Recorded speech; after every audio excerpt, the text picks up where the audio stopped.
آخر یاجوج ماجوج کون ہیں؟ کیا یہ کوئی جن یا دیو یا کوئی جانور یا کوئی ایسی مخلوق جس کو نہ کوئی کسی نے دیکھا ہو اور نہ کوئی جانتا ہو،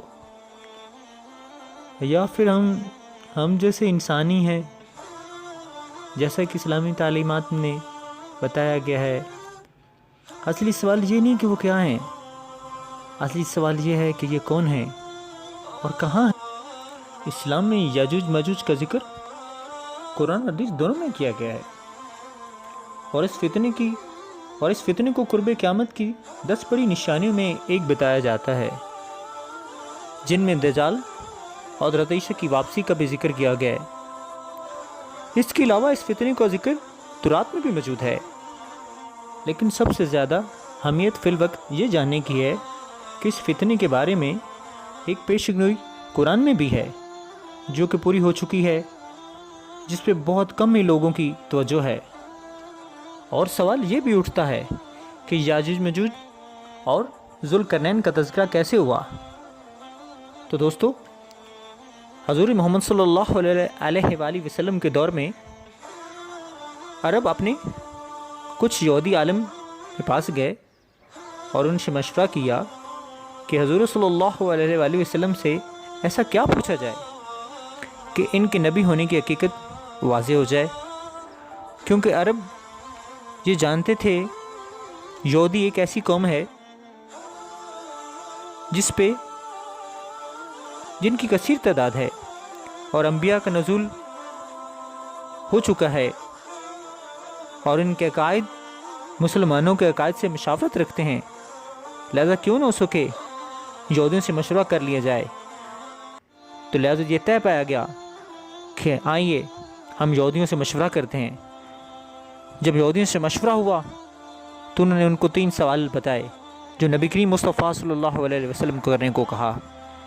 پہلا سوال نمبر 1، وہ کون سا شخص ہے جو دنیا کے 3 کونوں تک گیا؟ سوال نمبر 2، اصحاب کہف کون ہیں؟ سوال نمبر 3، روح کیا ہے؟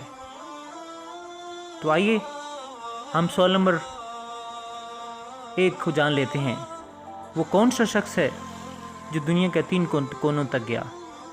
اور اس سوال کو جاننے کے لیے ہم قرآن مجید کے پارہ نمبر 15 میں چلتے ہیں، اور سورۃ کاف کی آیات نمبر 83 میں ذکر ہوا، وَيَسْأَلُونَكَ عَنْ ذِي الْقَرْنَيْنِ قُلْ سَأَتْلُو عَلَيْكُم مِّنْهُ ذِكْرًا، اور تم میں سے ذوالقرنین کے بارے میں دریافت کرتے ہیں تو کہہ دو کہ میں اس کا کس قدر حال تمہیں پڑھ کر سناتا ہوں۔ إِنَّ مَكَّنَّا لَهُ فِي الْأَرْضِ وَآتَيْنَاهُ مِن كُلِّ شَيْءٍ سَبَبًا، اور ہم نے اس کو زمین میں بڑی دسترستی اور ہر طرح کا سامان عطا کیا تھا۔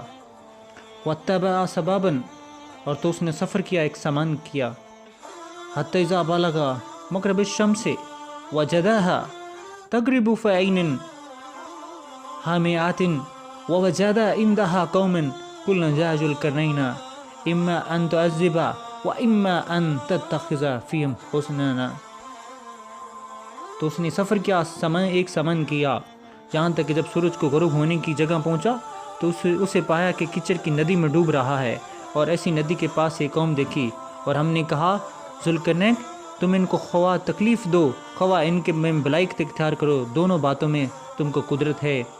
قال اما من ظلم فسوف نعذبه ثم يرد على ربه فيعذبه عذابا نكرا، ذوالقرنین نے کہا کہ جب کفر و برکرداری سے ظلم کرے گا تو ہم عذاب دیں گے، جب وہ اپنے پروردگار کی طرف سے لوٹایا جائے گا تو بھی اسے برا عذاب دیا جائے گا۔ وآخر دعوانا الحمدللہ رب العالمین۔